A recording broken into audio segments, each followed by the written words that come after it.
Hi, I'm Ray from Phone Arena, and this is our comparison between the Sony Xperia Z1 and the Apple iPhone 5. Sony hasn't been having the time of its life in the wireless industry lately, as the company has faced some stiff competition from rival Android phone makers such as Samsung and HTC. However, we finally reached a moment when the Japanese company has finally managed to catch up, at least technologically. With its most recent flagship, the Xperia Z1, Sony can rival all of the high-end Android smartphones out there. But what about the iPhone 5? How does the Z1 stack up against the iOS 7 and Apple's former flagship? Let's see if the bigger size and newer internals will help the Sony Xperia Z1 deliver a better experience than the iPhone 5. Luckily, what we're dealing with here are two well-made smartphones with classy and sturdy designs. Both feel quite solid in the hand, with the iPhone 5 making generous use of both glass and metal for its casing, while the Xperia Z1 sticks with glass for the front and back panels, combined with a nice aluminum frame. It will be up to you to decide which one you like more, but in our opinion the iPhone 5 has an edge in the looks department or the Z1 slightly more ordinary visuals. There is a huge difference in terms of dimensions.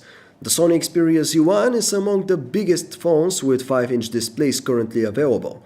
In comparison, the Apple iPhone 5 is way more compact with its dimensions, making it much more comfortable to hold and use. The same thing goes for their weight, as the Xperia Z1 weighs the impressive 6 ounce versus the much lighter 3.95 ounce of the iPhone 5. The power lock key, volume buttons and camera shutter of the Xperia Z1 aren't bad, but the power lock and volume keys of the iPhone 5 are better. With a more pronounced and clicky movement, using those keys on the iPhone 5 feels more satisfying. Obviously, it's the screen size that sets these two devices apart the most. With its massive 6-inch TFT LCD screen, the Xperia Z1 simply dwarfs the iPhone 5's 4-inch IPS LCD one.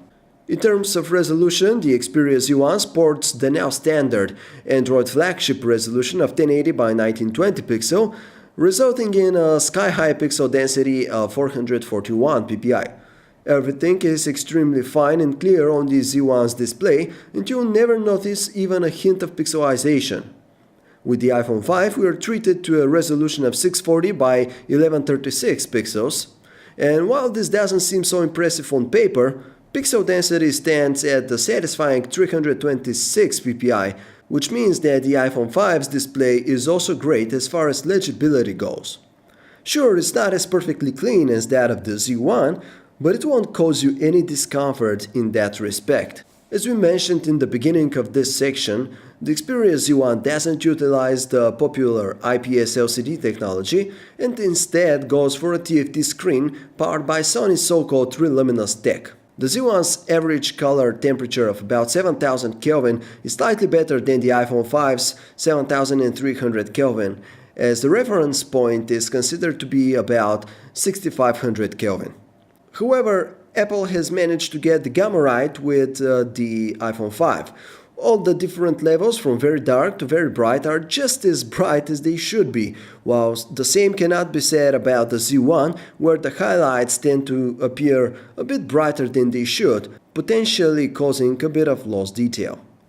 The Xperia Z1 sports a more than decent maximum brightness output of 495 nits, so outdoor visibility is very good. The iPhone 5 though can get slightly brighter at about 535 nits, which helps it achieve a slightly easier to view image when outdoors.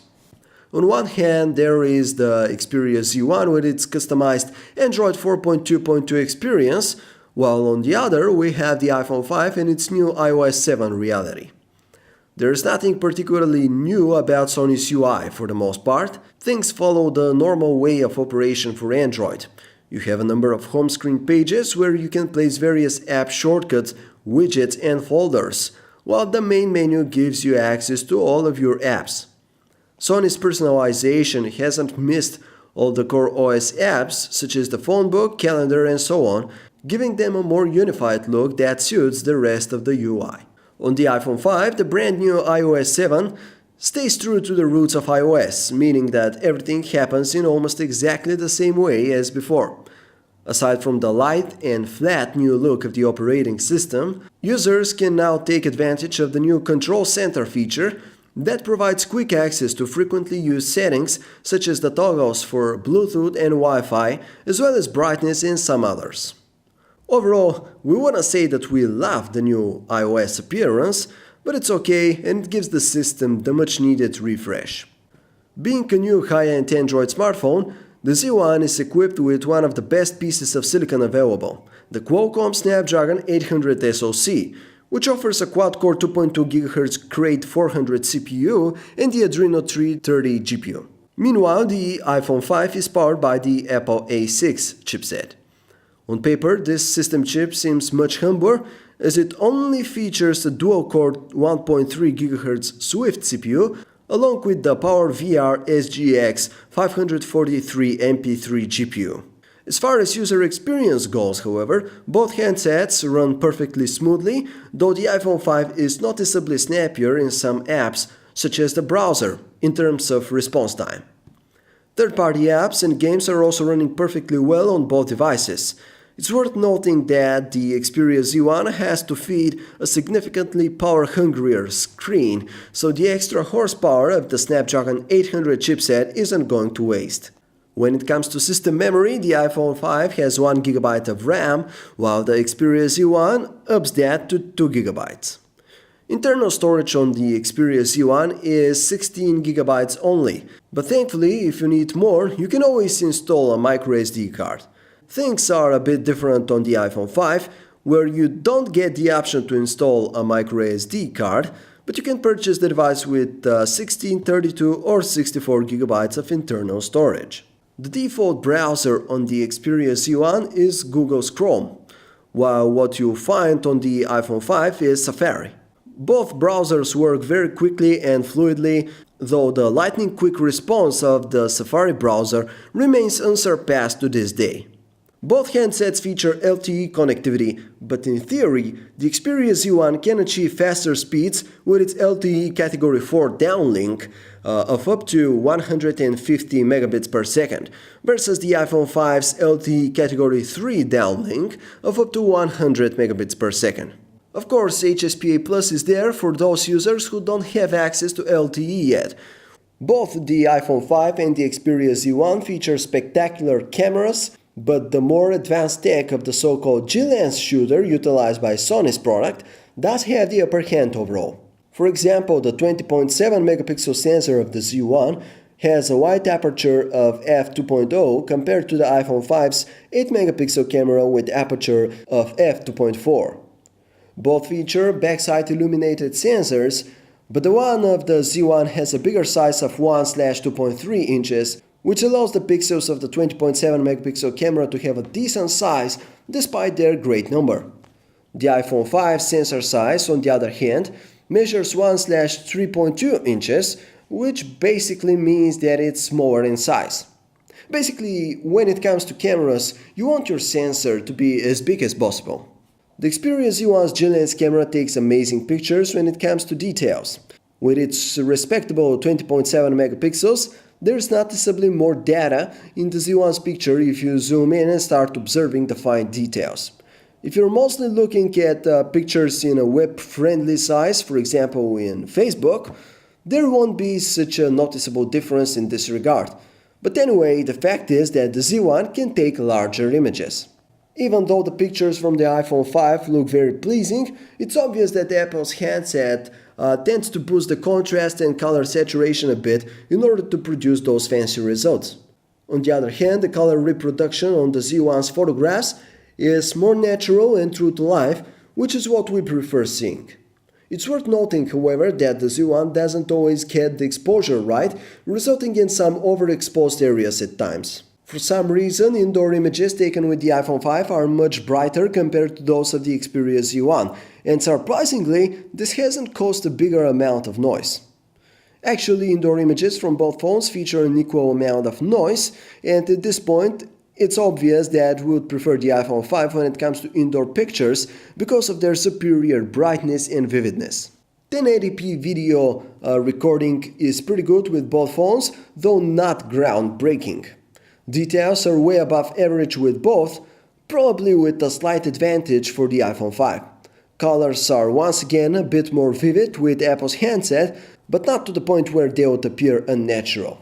While the iPhone 5 sports a brilliant 4-inch display with 16:9 aspect ratio that's ideal for video playback, the Xperia Z1 offers a more suitable screen for the purpose. Thanks to its massive size of 5 inches, watching video and enjoying various other types of multimedia, including games, will be a lot more comfortable and fun on the Xperia Z1. When it comes to call quality, the Xperia Z1 manages to deliver an acceptable performance, although it's by no means exceptional with its okay loudness and average sound quality.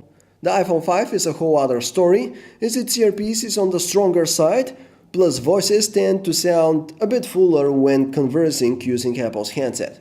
Thanks to its beefier battery of 3000 mAh, the Z1 can theoretically last longer than the iPhone 5 and its tinier 1440 mAh battery.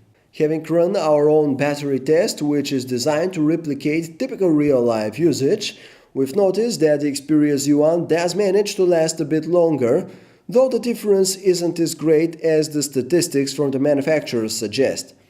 The Z1 lasted for about 4 hours and 40 minutes, while the iPhone 5 powered itself off after about 4 hours and 20 minutes. So the bigger battery unit of the Z1 allows it to achieve a respectable result in our battery test, but the lower energy consumption of the iPhone 5's smaller screen helps it to remain close to its opponent despite its significantly smaller battery.